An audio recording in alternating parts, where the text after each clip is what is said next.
L'histoire de la vaccination commence dans les années 1790. À l'époque, la vaccine, une forme bénigne de la variole bovine, sévissait dans les campagnes. Edward Jenner, un médecin anglais très curieux, s'était rendu compte que certains de ses patients, essentiellement des valets de ferme en contact avec des vaches atteintes de vaccine, ne contractaient pas la maladie. Peut-on être protégé de la maladie lorsque l'on est au plus près des malades? Telle est son hypothèse de recherche. Afin de la vérifier, Edward Jenner va contaminer volontairement à la vaccine une personne via de petites incisions dans la peau. Un procédé d'immunisation encore loin de nos vaccins modernes. Quelques jours plus tard, pour vérifier que son patient est bien protégé contre la variole bovine, il va lui inoculer le vrai virus. C'est ce que l'on appelle la variolisation.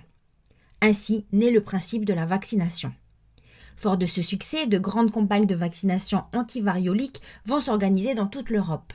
On comprendra bien plus tard que les anticorps produits contre la vaccine protègent contre la variole car les deux virus se ressemblent beaucoup. Le vaccin de la variole sera rendu obligatoire en 1902 en France. Une maladie qui a finalement été éradiquée en 1980. Louis Pasteur a permis d'étendre ce processus à d'autres maladies comme la rage dont il a créé le premier vaccin en 1885.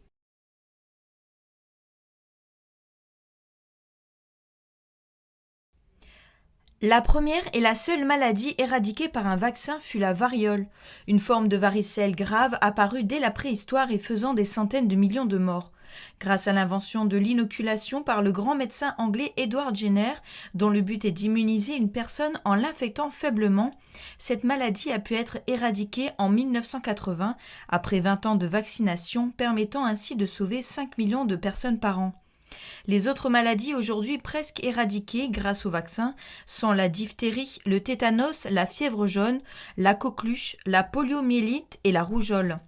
Chaque année, environ 9 millions de personnes en seraient mortes sans la vaccination. Le monde a également connu d'autres maladies plus graves entraînant des millions de morts. Ces épidémies et pandémies n'ont pas été éradiquées par un vaccin mais par l'immunité collective, c'est-à-dire lorsque les personnes infectées sont assez nombreuses pour développer des anticorps ou en étant largement vaccinées, cassant ainsi la chaîne de transmission du virus. Comme la peste apparue en 430 avant Jésus-Christ, qui a sévi sous diverses formes jusqu'en 1352, faisant plus de 200 millions de morts. La forme la plus grave fut la peste noire, exterminant entre 25 et 50% de la population en Europe. Un traitement réel contre la peste n'a été disponible qu'après la découverte du bacille par Alexandre Yersin en 1894, mais le virus de la peste a surtout marqué l'ADN humain, permettant la survie des individus porteurs. Des vaccins contre la peste ont déjà été mis au point, mais ils présentent des effets secondaires graves, voire mortels. Enfin, la grippe espagnole apparue en 1918 après la fin de la Première Guerre mondiale, faisant 2 à 5 fois plus de morts que la guerre, fut éradiquée dans un premier temps par l'immunité collective aussi, puis par la découverte d'un premier vaccin. Encore aujourd'hui, certaines maladies n'ont toujours pas de remède et de vaccin comme le sida, où les recherches continuent. Malgré les nombreuses vies sauvées au cours des derniers siècles, les vaccins font aujourd'hui l'objet de polémiques. Entre erreurs médicales ou encore rumeurs, une grande partie de la population est aujourd'hui réticente à la vaccination.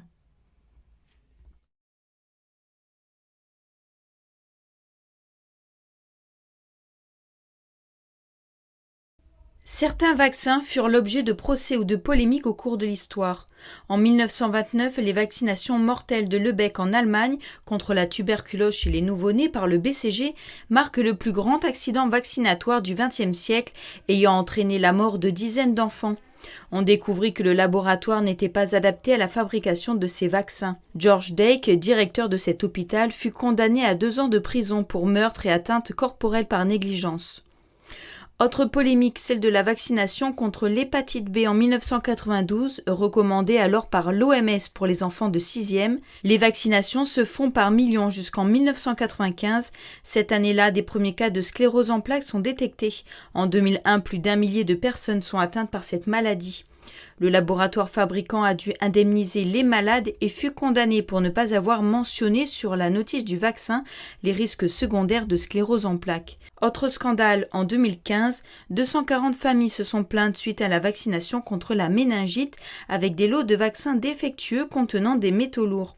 Le vaccin lui-même est en cause et a été depuis retiré du marché car il comportait des nanoparticules. Il s'agissait du vaccin Méningitech. Les premières audiences ont eu lieu en juin l'année dernière. La méfiance contre les vaccins est encore plus présente avec la pandémie de Covid-19. De nombreuses théories du complot de groupes anti-vaccins actifs aux États-Unis et au Canada sont apparues sur les réseaux sociaux. Le vaccin AstraZeneca fut récemment ciblé car il aurait entraîné des problèmes de coagulation sanguine, de quoi éveiller les soupçons. La France et la Grande-Bretagne ont maintenu malgré ces accusations leur confiance dans ce vaccin qui n'est pour l'heure pas incriminé. Malgré ces défaillances, les vaccins sauvent chaque année 9 millions de personnes.